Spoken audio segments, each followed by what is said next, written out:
नमस्कार, कैपिटल दर्पण न्यूज देख रहे हैं आप और मैं हूं आपके साथ गुंजन। रुक करते हैं आज की बड़ी खबरों पर। प्रमोशन में आरक्षण को लेकर आज मध्य प्रदेश हाई कोर्ट में एक बार फिर से सुनवाई हुई है। इस दौरान कोर्ट के समक्ष अजाक्स और सपाक्स के जिरह पूरी हुई। सपाक्स ने हाई कोर्ट के सामने कर्मचारियों के ग्रेडेशन के आंकड़े भी रखे, जिस पर आरक्षित वर्ग के कर्मचारियों की अधिवक्ता का हवाला दिया गया। इधर नई प्रमोशन पॉलिसी पर हाई कोर्ट ने आज राज्य सरकार से जवाब मांगा है। कोर्ट ने कहा कि सरकार बताए कि प्रमोशन पॉलिसी में सुप्रीम कोर्ट की गाइडलाइन का कहां पर पालन किया गया है। कोर्ट ने कहा कि आरबी राय मामले में बताई गई कमियों को पूरा करने के लिए सरकार ने क्या किया है। हाईकोर्ट ने यह भी सवाल पूछा कि पुरानी पॉलिसी में किन सुधारों के बाद नई पॉलिसी लाई गई है। मामले पर सुनवाई के दौरान कोर्ट ने राज्य सरकार को जवाब देने के लिए 1 सप्ताह का समय दिया है। अगली सुनवाई 3 फरवरी को तय की गई है। माना जा रहा है कि राज्य सरकार के जवाब के बाद फैसला सुरक्षित रखा जा सकता है। सपाक्स की ओर से कोर्ट में पेश हुए अधिवक्ता अमोल श्रीवास्तव ने बताया कि आज सरकार और अजाक्स के वकीलों को कोर्ट ने सुनवाई के दौरान बोलने का समय दिया था। उसके बाद याचिकाकर्ता के वकील के द्वारा रिजाइंडर में बहस की गई। कोर्ट ने मामले पर महाधिवक्ता से कहा कि 3 फरवरी को जो अगली सुनवाई होगी तब तक इस बात पर प्रकाश डाले कि पुराना जो कि आरबी राय का फैसला था उसमें क्या कमियां थी।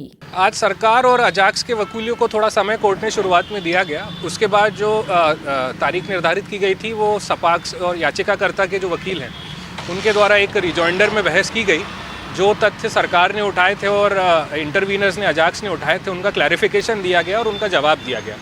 कुछ डिपार्टमेंट की ग्रेडेशन लिस्ट से एग्जाम्पल्स दिए गए जहाँ पे रिवर्स डिस्क्रिमिनेशन हो रहा है और जहाँ पे एक्सेस से ज़्यादा रिजर्व कैटेगरी कैंडिडेट्स हैं। हमारी बहस सुनने के बाद कोर्ट को लगा कि सरकार में कुछ पहलुओं की जो कोर्ट की जिज्ञासा थी, जो पॉइंट्स कोर्ट एक्सपेक्ट कर रही थी वो उन्होंने सही से नहीं बताए हैं।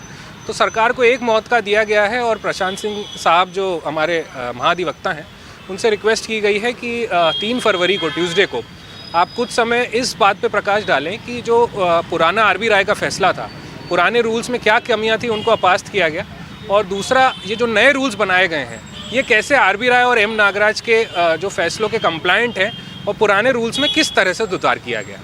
तो मेरे ख्याल से 3 फरवरी को सरकार का ये जो मौका दिया गया उसके बाद बहस पूरी होगी और फैसला सुरक्षित करते हुए कोर्ट को जब भी लगेगा वो अंतिम फैसला सुनाएगी। आज की खबर में इतना ही। बने रहिए हमारे साथ कैपिटल दर्पण न्यूज पर। नमस्कार।